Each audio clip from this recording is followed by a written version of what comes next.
la quarta giornata di Serie A della Lega Calciotto. Si affrontano allo Stella Azzurra la quinta e la quarta in classifica, i campioni in carica del Checco dello Scapicollo contro il Footballate Roma Nord.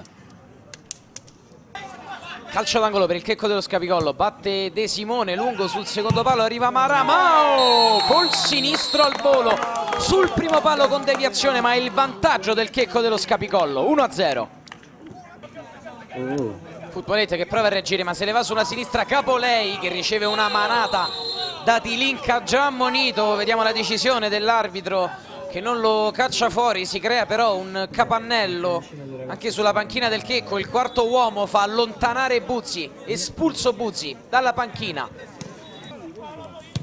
Checco dello Scapicollo in avanti, in verticale la sfera gestita, c'è De Simone che arriva, la gran parata e poi la palla che rimane lì, ancora De Simone, fallo. Footballate che prova a gestire sotto la nostra postazione con fuoco, ha sbagliato il passaggio, allora va sulla destra il Checco con Nardecchia col destro, fuori di un nulla.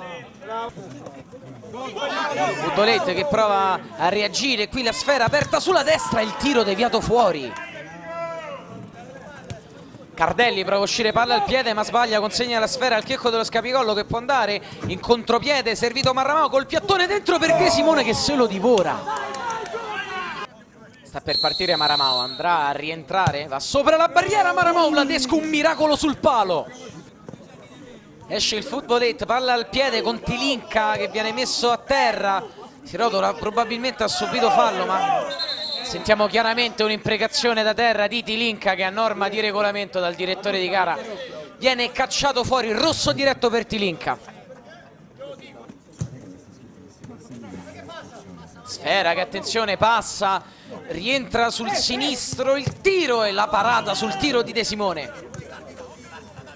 Ancora Stufa, scodella, la palla rimane lì per Nardecchia che stavolta si gira bene e fa 2-0 per il Checco dello Scapicollo che in superiorità numerica punisce il Footballate Roma Nord.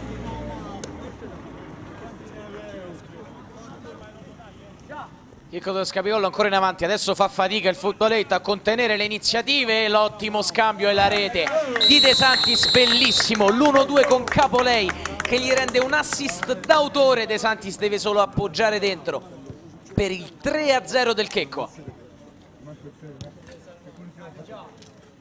Capolei a gestire il possesso di palla per i suoi, ma arriva il triplice fischio del direttore di gara che decreta la vittoria per 3-0 del Checco dello Scapicollo contro il Footballate Roma Nord. Al termine di una partita attesa merita la vittoria il Checco che supera il Footballate in classifica. Abbiamo giocato una partita contro una squadra molto forte, soprattutto atleticamente, pressavano su ogni pallone, noi che siamo abituati a giocare un po' molto più tecnicamente che agonisticamente e abbiamo faticato. Ho visto che la squadra si è impegnata nonostante i nuovi arrivi, con l'impegno e anche con una parte diciamo difensiva che non è proprio da noi, siamo riusciti anche a non prendere gol, che penso sia la prima partita dall'inizio del torneo. La partita tutto sommato è andata bene, peccato veramente per l'espulsione che ci ha totalmente aperto la squadra che comunque ovviamente ha subito i 2 gol del 3-0. Non mancava solo Capitan De Angeli perché abbiamo giocato anche con 2 giocatori acciaccati che hanno stretto i denti, erano Radu e Giai.